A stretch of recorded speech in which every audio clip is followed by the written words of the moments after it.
Hello बच्चों अभी तक मैंने जो आपको क्रिटिकल एंगल का कॉन्सेप्ट बताया उस पर ज़रा बेस्ड कुछ एक इंपॉर्टेंट क्वेश्चन देख लीजिए।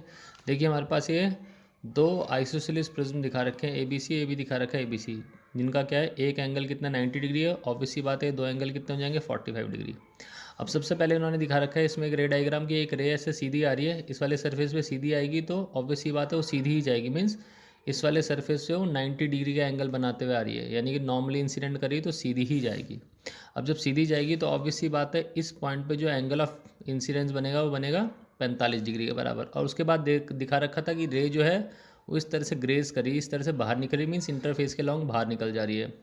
ठीक है, तो ऑब्वियस सी बात है ये वाला एंगल ऑफ इंसिडेंस किसका काम करेगा, क्रिटिकल एंगल का काम करेगा। अब ये 45 क्यों आया, देखिए भाई ये मैं कह रहा हूँ ये वाला एंगल 90 है तो ये वाला एंगल भी कितना हो जाएगा 90 हो जाएगा। ये 45 है 90 है तो ये कितना हो जाएगा 45, तो ऑब्वियस सी बात है ये भी कितना बच जाएगा 45। अब जो क्रिटिकल एंगल का फॉर्मूला होता है 1 refractive index of the medium. अब रिफ्रैक्टिव इंडेक्स यहाँ पे क्या है, सीधी सी बात है प्रिज्म हमारा ग्लास का होगा तो 1/μg हो जाएगा।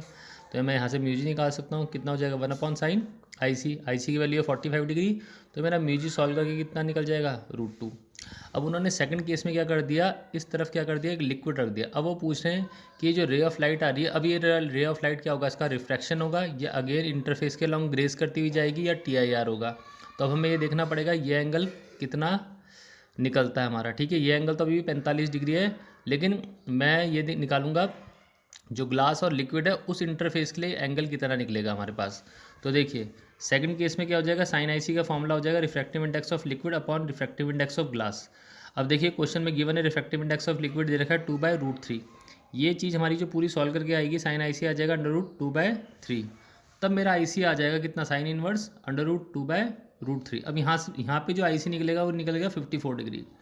कहने का मतलब है कि रे ऑफ लाइट किसके लॉन्ग, इंटरफेस के लॉन्ग तब जाएगी जब ये एंगल कितना बन रहा होता, 54 डिग्री के बराबर बन रहा होता। लेकिन यहाँ पे ये एंगल 54 डिग्री से क्या बन रहा है, कम बन रहा है। तो ध्यान रखना बच्चों, जब angle of incidence critical angle से कम होता है तब नॉर्मल रिफ्रैक्शन होता है। ठीक है, इसी वजह से यहाँ पे लाइट का क्या होगा, नॉर्मल रिफ्रैक्शन। अगर जो एंगल क्या होता 54 डिग्री से ज़्यादा बन रहा होता, सपोज 55 डिग्री बन रहा होता, तब यहाँ पे क्या हो जाता TIR हो जाता। ठीक है बच्चों, तो आई होप आपको ये समझ में आ गया होगा।